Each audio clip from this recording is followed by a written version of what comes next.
Hi, it's Joy, and today I'm going to be watching Star Wars Rebels Season 2, Episode 17, The Honourable Ones. And I have no idea who this is about because our whole crew is very honourable, so maybe it's about all of them. We will find out. A reminder that you can find the unedited version of this reaction on my Patreon 2 weeks in advance, the edited version 1 week in advance, and let's go. My gut tells me those databanks will be empty.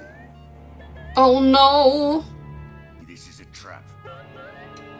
Your gut is correct! How perceptive. Oh, it would be Ken. Chopper, go get that droid. Oh, Chopper will love to go get that droid. I know it's an urgent mission, but Chopper is like, I've never been more excited in my life. This is...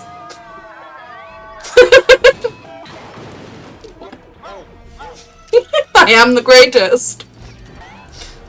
He's gonna fight back though, Chops.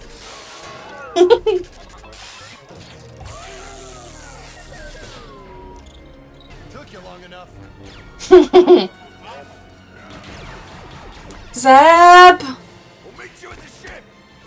Zeb! Let's go. We're leaving. Where are you? Mm-hmm. I'm busy right now. I know you want him for everything that he did, but this, oh my god, don't get captured. Run. Oh my god.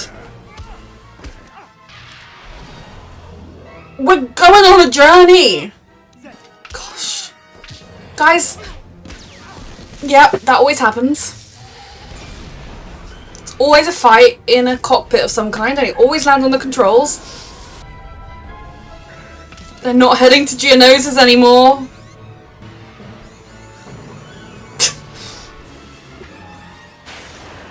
So they can freeze to death together. Or maybe Zeb could eat him. If they get desperate. Track Zeb's trajectory? Yes, we want him back. Don't be a Slimo. Find him. Chopper, you are a Slimo. You better act quick. Zeb. Was thinking about how easy I could crush your head, You probably should. but I mean, restrain him at the very least. heal. Empire and you will be captured. You think the Empire give a shit about you? Little slug. It's going to get colder. They're gonna huddle together for warmth. Plus breeze. Or worse. This seems great. I'll take my Cooperate and you'll get a trial. right. God, could you imagine the fact that they're living in a society where getting a trial isn't a given? And the fact that that is where our world is headed. We're heading into the Empire with all these backwards policies. Well, then we need to work faster. Widen our scans. They'll be so scared he's dead right now. Every day we persuade rebel sympathizers to reconsider their allegiances. Yeah, cool. Everyday we're doing the same.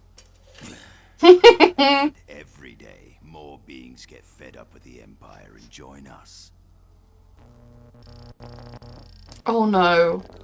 They really are going to have to cuddle for warmth soon. Frozen. Zeb doesn't deserve that. We'll be next. Here, warm yourself up. Zeb, you are too good. He is definitely an honourable one. Really think Ken doesn't deserve honour, whatever. but good people give it anyway. Plus, You're probably right. But the Sot never know when to give up, remember? We'll just climb this. Although I don't trust leaving Ken alone. Probably have better luck throwing it onto the surface. you're go- Eat him, he's tastier, the guy in the back. Super tasty. Is he gonna help him? I mean, attacking the creature would also be helping Ken, so it's not like it's totally selfless, if he does. The fact that it's even a decision. Oh no, don't eat Ken. Look, maybe it just wants to cuddle for some body heat. Working together, them, a sight I never thought I'd see. Don't know. Them working together, Come back. oof. Yeah. The only thing I know about Geonosis is that the population is gone.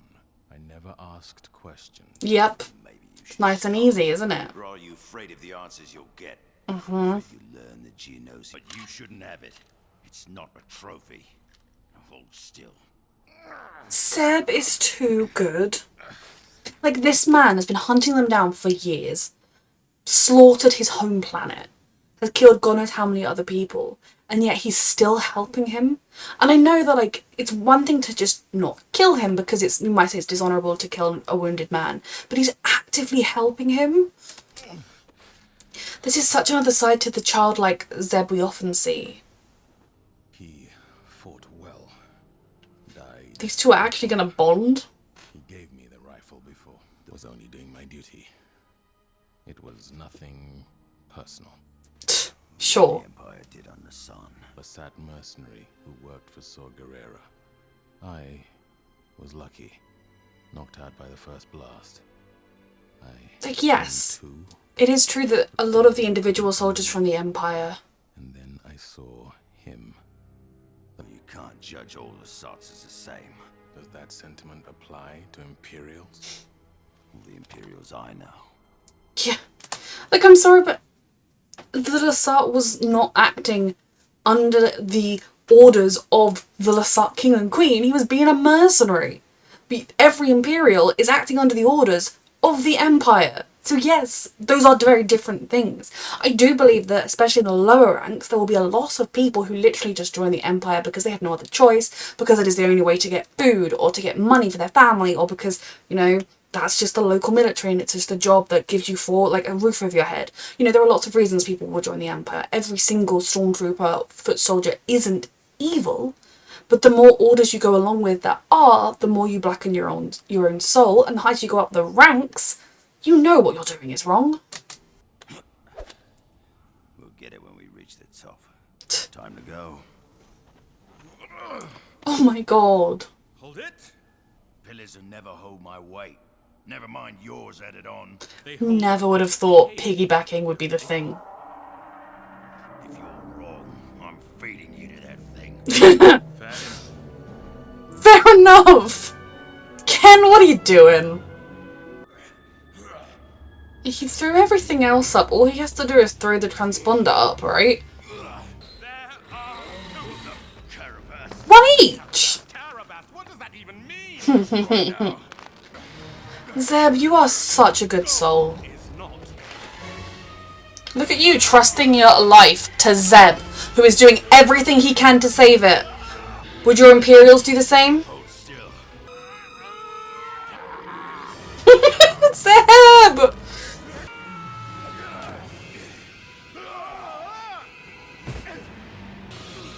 Zeb just saved your life. Shoot the creatures, come on.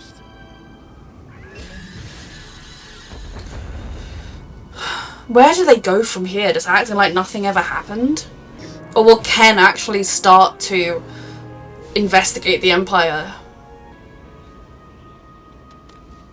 This is so interesting. Let's hope it works. Look, we've already piggybacked, we might as well cuddle. Adjusted it. No, before. I took credit for it. What happened on the sun?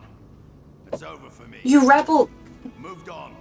The fact is, Ken, even if now you're like, oh, actually, I do feel a bit bad, the fact that you ever met someone who's from a people whose world you helped slaughter, that you ever held it over their head and reveled in it, shows you that you go to that dark place. You had that darkness inside of you.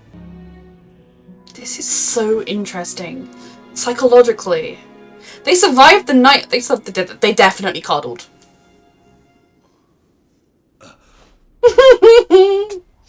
Your friends did find you. Of course they did. Zeb. I mean, okay, I was assuming, like, from the fact that he claimed responsibility for the massacre, that he had literally been, like, the lead dude. It's good to know that potentially he wasn't the lead dude, but is he just gonna carry on hunting us down now? Zeb, you made it.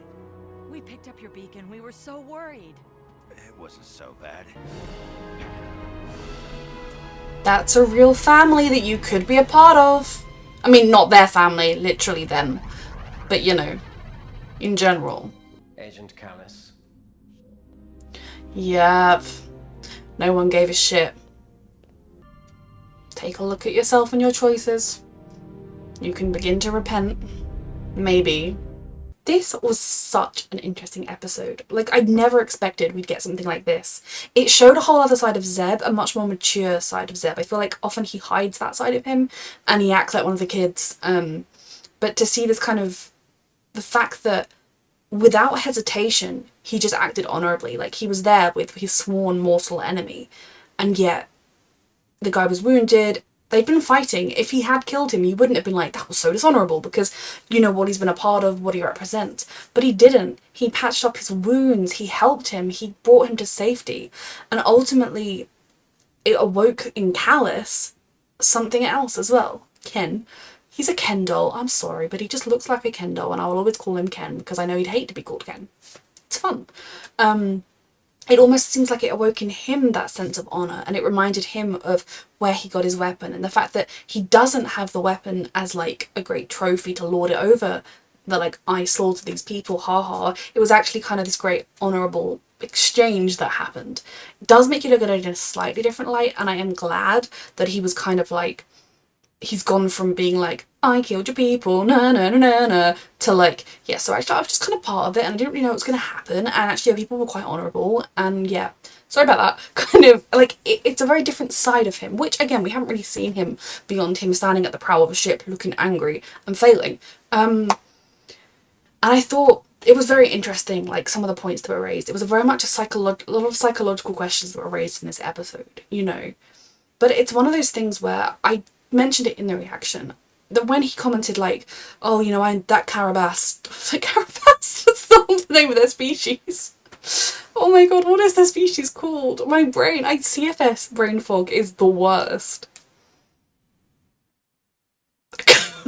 Carabas. No, I'm so sorry. The member of Zeb's people who slaughtered the injured people, just did not care. And he's like, should I blame, judge all of your race by them? Well, no, because that was an isolated incident. Yes, there probably are decent people who end up working for the Empire. We've met, like in Obi-Wan, there was, I can't remember her name either, the woman who had worked for the Empire didn't realise what it was, and then when she realised what was happening, she tried everything she could to repent and to make it right. There will be people who just, either there would be people who face value, just assume, oh, it's just a new regime, it's all fine. But as soon as you rise through the ranks, as soon as you get more information, as soon as you get any order that is illegal and wrong and disgusting and like against morals, that is when it comes down to you and it is your choice. And there is a degree of being scared, of not being able to do anything different, of I was just following orders because if I didn't, I'd be hurt. But that's still a choice you're making. So for Kallus's point there made no sense, because the Empire is literally a giant oppressive organisation that slaughters people, controls them, oppresses them. It's a fascist regime. It is not good. Whereas one individual member of a species committing a crime doesn't mean the whole species is bad. Just like one Imperial realising that what the Empire is doing is wrong and changing their ways doesn't mean every single person in the Empire could do that. But regardless, it was really interesting to see both this more mature side of Zeb that we have seen glimpses of before, and then to see this other side of Agent Kallus, where he actually did the honourable thing a couple of times. He trusted in Zeb, and he gave Zeb help when it was needed, to the point where it's one of those things where it's definitely like a temporary truce, and like the next time I see you, I'm going to be trying to kill you. But Zeb really raised some interesting points when he was like, look into the Empire and then see what you think. I do wonder if it has made Kallus start to think, you know, this terrible person that he's been hunting, maybe he's been assuming that all members of his species are, all rebels in general, are this bloodthirsty, they'll murder everybody. It doesn't add up with what he's seen with these rebels, but maybe that's what he's kind of been saying because he's got this pain in his mind. But to be treated with such honour and respect by Zeb, paints them in a whole new light. And then seeing when they were the first to arrive, they were the ones searching tirelessly to try and find Zeb. When he arrived, he was met with hugs and exclamations of, "You're alive, we were looking for you!" When the Empire finally figured out where he was met with, "Oh, you." If that. They didn't even bother to look irritated by his existence. They barely even acknowledged it. No one was rushing to check he was okay. No one was like, "Oh my god, you're injured, can we help you?" That in itself shows you that it's not a fulfilling organisation, because, you know, my feelings on real life military organisations are very mixed. I do think there are people who join real life military and things because they genuinely want to do good in the world. I also think there's systemic problems within all sorts of regimes like that. But that aside, I have been known to watch the occasional like military TV show every now and then or whatever, because I really enjoy the camaraderie. That's one of the reasons, like, I used to watch SEAL Team. I didn't particularly like the mission side of everything, but I liked the, like, brotherhood sense of things. The Empire doesn't have that. Now, there will be pockets of, like, a little group of stormtroopers that love each other like brothers. I'm not saying that there's none of that. But the Empire is very cold. It is very clinical. It is very much you do your orders, and anybody around you could be reporting on you to somebody else if you even think wrong for a second. I do hope in this episode, I mean, it could be interesting, I think, for this episode, if we see a change in Kallus, if he does begin to question everything, if Ken does begin to think, am I doing the right thing? Is this what I want to do?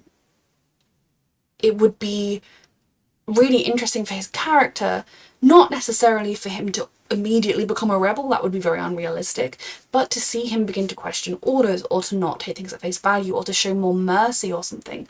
Or is he just going to be back to the straight old little bitch Ken, as cold and hard as ever? It'd be interesting to see what happens. This was a very psychologically interesting episode. I loved it. A reminder that you can find the unedited version of this reaction on my Patreon 2 weeks in advance, the edited version 1 week in advance, and thank you so much for watching.